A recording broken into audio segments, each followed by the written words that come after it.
I love you. हम casually तौर पर इसे अपने इमोशंस, फीलिंग्स, थॉट्स का एक्सप्लेन करने के लिए यूज़ करते हैं। अगर मैं कहूँ कि ये इंग्लिश का एक जुमला आई लव यू आपके इमोशंस और फीलिंग्स को एक्सप्लेन करने के लिए काफ़ी है, तो शायद मैं गलत होऊंगा, क्योंकि इंग्लिश का ये जुमला बहुत ही मीनिंगलेस और छोटा है आपके इमोशंस और फीलिंग्स, थॉट्स को एक्सप्लेन करने के लिए। वो कहते हैं ना कि हल्का चश्म मेरा सोच कर नम होता है, न जाने किस पर अब तेरा दस्ते करम होता है। कोई प्यार करने वाले लोगों को बताए ये खसारे की तरफ पहला कदम होता है।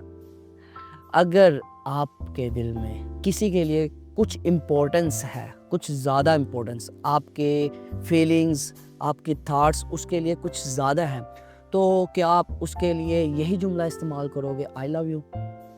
तो शायद नहीं, क्योंकि इसकी एक वजह यह भी है कि आप जिस ज़ुबान का इंतखाब करते हो उसमें मौजूद अल्फाज, वर्ड्स आपके इमोशंस, आपके लव, आपके फीलिंग्स का इजहार बनते हैं। अगर आप इंग्लिश का इंतखाब करते हो तो फिर हाँ, सिर्फ इतना ही कहना आई लव यू। लेकिन उर्दू, हिंदी, अरबी, संस्कृत और फ़ारसी ये ना बहुत ही दिलचस्प और ख़ूबसूरत अल्फाज रखती हैं। इन ज़ुबान के ज़रिए आप अपने एहसासात, अपनी फीलिंग्स, अपने थॉट्स, अपने इमोशंस, अपने जज्बात का इजहार खुल कर सकते हो। आई लव यू आप हर किसी के लिए बोल सकते हो। बड़े बच्चों से बोल सकते हैं, बच्चे बड़ों से, पेरेंट्स अपनी औलाद से, औलाद अपने पेरेंट्स से, बहन भाइयों से, दोस्त फ्रेंड से, लड़की लड़की से या लड़के लड़के से, हर कोई ये बोल सकता है एक दूसरे से। सिंपल, सबके लिए सेम, क्योंकि इसका एक ही मतलब है कि आप प्यार करते हो। लेकिन अगर आपके लिए कुछ ज़्यादा इम्पोर्टेंट है, अगर आप किसी से प्यार करते हो तो ये एक अलग कैफियत है। अगर आप किसी को चाहते हो तो वो एक अलग कैफियत है। अगर आप किसी से मोहब्बत करते हो तो वो एक अलग ही दुनिया है। अगर आप मरीज़े इश्क हो तो वो एक अलग ही कैफियत में मौजूद हो। और आपके इमोशंस, फीलिंग्स, थॉट या उस शख्स के लिए आपकी सोच इन सब से कहीं ज़्यादा है, तो आप किसी और ही दर्जे में रहो। एक मिनट, ये ना कहना कि ये सब एक है, नहीं, ये सब एक नहीं है। हाँ, ये कह सकते हो कि एक दूसरे से जुड़े हुए हैं, पर एक नहीं है। इनको समझने के लिए पहले आपको इनके दर्जे समझने पड़ेंगे, इनकी कैफियत, इनके जज्बात आपको समझने पड़ेंगे।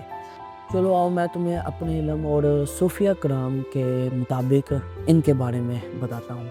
सबसे पहले प्यार के बारे में लिखते हुए सूफिया कराम ने कहा है कि ये एक पहला और बहुत ही ख़ास दर्जा है, क्योंकि ये एक फितरी अमल है जो अल्लाह ने हर उस जानदार में रखा है जो ज़िंदा है।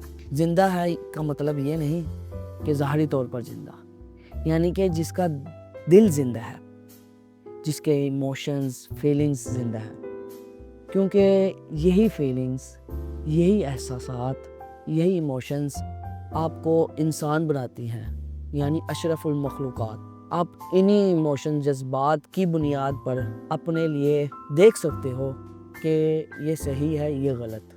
अगर साइंसी तौर पर देखा जाए तो आपके दिमाग में पैदा होने वाले वो पॉजिटिव हार्मोन्स जो आपके मौजूदा सर्कमस्टांसेस, सिचुएशंस को देखते हुए आपके दिमाग में सोचों से पैदा होते हैं, उसे प्यार कहते हैं।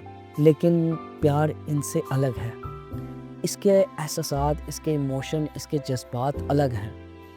ये आपको कुछ अलग सोचने पर मजबूर करते हैं। आप ये किसी से भी कर सकते हो, ये इंसान की फितरत में है, ये बहुत बेबस है, ये किसी इंसान को, किसी भी इंसान पर आ जाता है। ये एक ऐसा फितरी अमल है जो हर जानदार पैदा होते ही उसके दिल में होता है। लाजिम नहीं है कि ये हर जानदार को हर किसी जानदार से ही हो। आपको कोई किसी शर्ट से भी प्यार हो सकता है, आपको किसी स्लीपर से भी प्यार हो सकता है, शूज़ से, आपकी कोई पसंदीदा बुक से भी प्यार हो सकता है, किसी सोच से भी प्यार हो सकता है, किसी नज़रिए, किसी रवैये से भी प्यार हो सकता है, या इंसान को जानवरों से हो सकता है, जानवरों को जैसे इंसानों से भी होता है।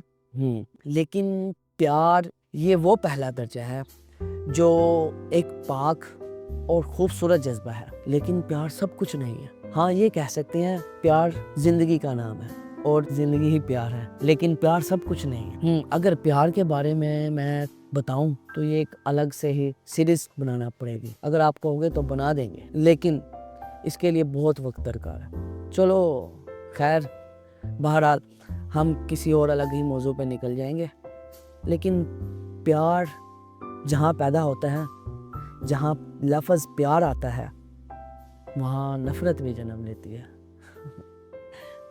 پیار نہ بہت بے بس ہے، وہ وقت کے ساتھ بڑھتا ہے اور وقت کے ساتھ ختم بھی ہو جاتا ہے۔ دیکھیں، جیسے آپ کو کسی چیز سے پیار ہے، آپ کو پل بھر میں اس سے نفرت بھی ہو جاتی ہے۔ یہ ایک پہلا درجہ ہے، یہ بے بس ہے، اس کو آپ سیریس نہ لیں، یہ ایک آپ کا فطری عمل ہے، یہ آپ کو ہونا ہے، ہر جاندار کو ہونا ہے۔ لیکن اگر آپ اس سے کہیں زیادہ کسی کے بارے میں سوچتے ہو تو آپ ایک درجہ آگے بڑھ چکے ہو، آپ کے دل میں کسی کے لیے کچھ، آپ کے ایموشنز میں اضافہ ہوا، آپ کی فیلنگز بڑھی ہیں، کچھ پوزیٹیوٹی پیدا ہوئی ہے، آپ اس کو لے کر کچھ زیادہ سوچتے ہو، تو آپ اس سے پیار نہیں کرتے بلکہ اس سے زیادہ ہو۔ اگر اس کے لیے آپ کے دل میں کوئی خواہش پیدا ہوتی ہے، کچھ سوچیں آتی ہیں، کچھ ایکسٹرا پوزیٹیو تھنکنگ پیدا ہوتی ہے، تو آپ چاہت میں مبتلا ہوئے ہیں۔ چاہت کے بارے میں جاننے کے لیے سبسکرائب کریں۔